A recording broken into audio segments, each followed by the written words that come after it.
Hi guys! Samahan niyo ako magluto ng maha blanca. Sobrang dali lang gawin ito. Sa isang pot, pagsamahin lang natin ng gata, cream of corn, evaporated milk, and condensed milk. Tapos, tsaka natin bubuksan yung apoy. Low heat lang dapat para di masunog yung ilalim. Then, tuloy-tuloy lang sa paghahalo.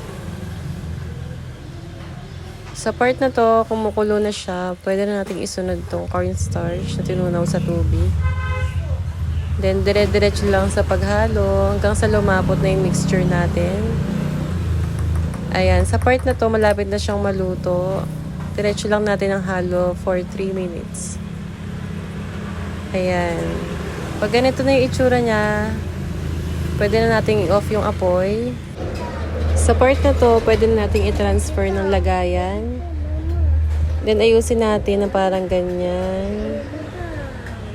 Tapos, habang mainit pa, lagyan na natin tong cheese. Mas maraming cheese, mas masarap. Then, set aside na natin. Pag medyo lumamig na, ready to eat na ang ating maha blanca. Ayan na, first bite. Sobrang dali lang gawin ito, guys. Try nyo na din. Thank you for watching. Bye and play more. Bye!